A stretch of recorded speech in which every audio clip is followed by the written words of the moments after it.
Now that we've had a look at the two basic forms of writing quadratic functions, we're going to learn how to take random points, or points that lie on a parabola, and put them into the form of the quadratic function. Now in order to do this, we're going to be needing to employ our ability to solve systems of equations and to substitute in values for the a, b, and c.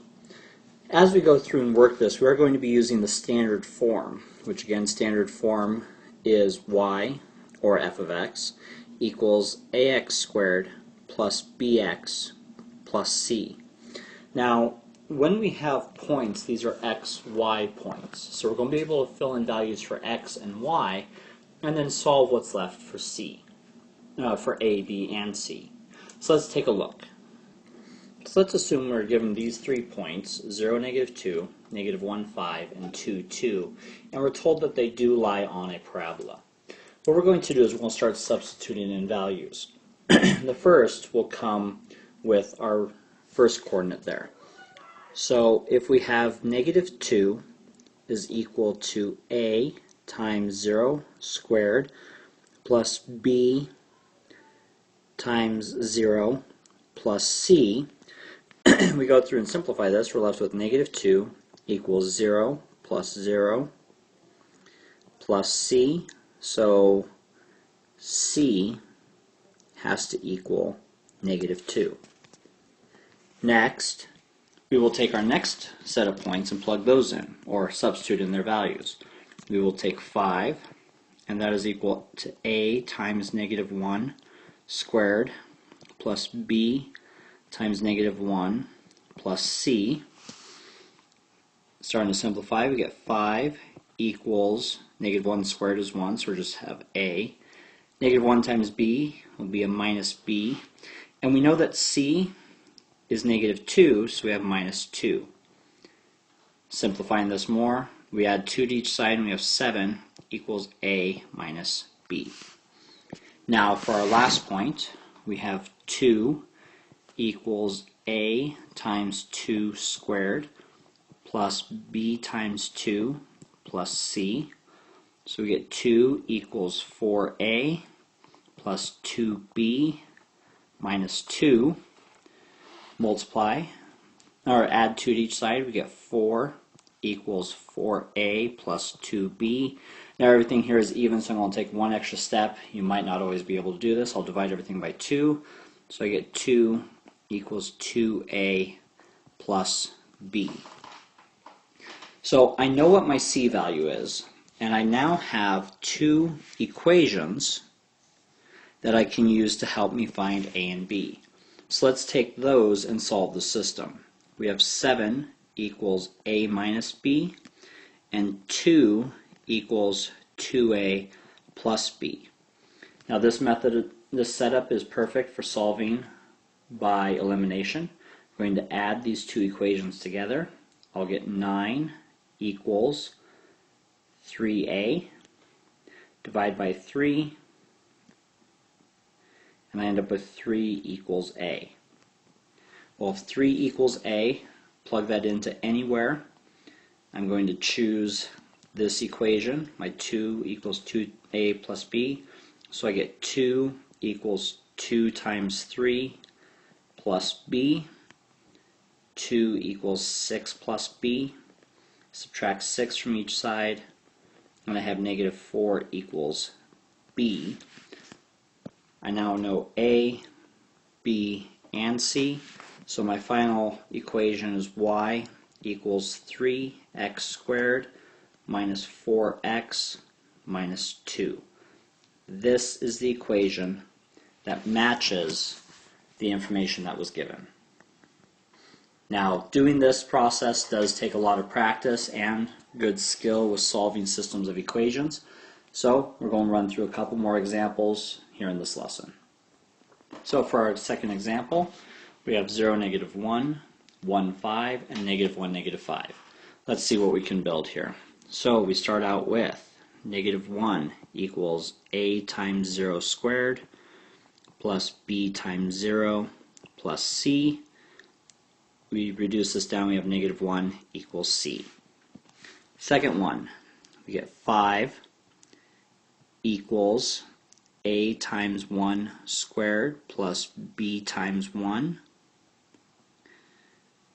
plus c, which is negative 1 in this case. We get add 1 to each side and simplify. We get 6 equals a plus b. Now our last one, we have negative 5 equals a times negative 1 squared plus b times negative 1 minus 1, because that's our c value. Add 1 to each side. We get negative 4 equals a minus b. Taking our pieces together, 6 equals a plus b, negative 4 equals a minus b. Add these together. We have 2 equals 2a. Divide by 2, 1 equals a. Plug that into either of the originals. 6 equals 1 plus b. Subtract 1 from each side. 5 equals b. So our end equation, y equals 1x squared plus 5x minus 1, or y equals x squared plus 5x minus 1. So we now have two examples of how to do this. Let's take a look at a third one, which is a little bit different. Okay, so here are our points, 1, 3, negative 2, negative 3, and negative 1, 3. So begin to substitute in. We have 3 equals a times 1 squared plus b times 1 plus c. 3 equals a plus b plus c. Second one, negative 3 equals a times negative 2 squared plus b times negative 2 plus c. So negative 3 equals 4a minus 2b plus c. And our third one, 3 equals a times negative 1 squared plus b times negative 1 plus c. So we get 3 equals a minus b plus c. So now you can see here we don't have any definite way of getting a variable by itself right away, a, b, or c. But using the transitive property, I do have two equations that equal one another, that both equal 3. So I can use those to make them equal one another. So I have a plus b plus c is equal to a minus b plus c. I'm going to subtract a from each side. I get b plus c equals negative b plus c. We'll subtract c from each side. I get b equals negative b. I can add b to each side. Get 2b equals 0. So b equals 0 when I divide by 2. Now that I know that b equals 0, I can start using that to substitute in for other places. So now I'm going to take the fact that b is 0 in this equation and say 3 equals a plus c. Solve this for a, so a equals 3 minus c, and substitute it in to this equation. So I have negative 3 equals 4 times 3 minus c plus c, because b is 0. Distributive property of negative 3 equals 12 minus 4c plus c. Combine like terms and move my 12. I'm going to subtract 12 from each side. Negative 15 equals a negative 3c. Divide by negative 3, I have c equals 5.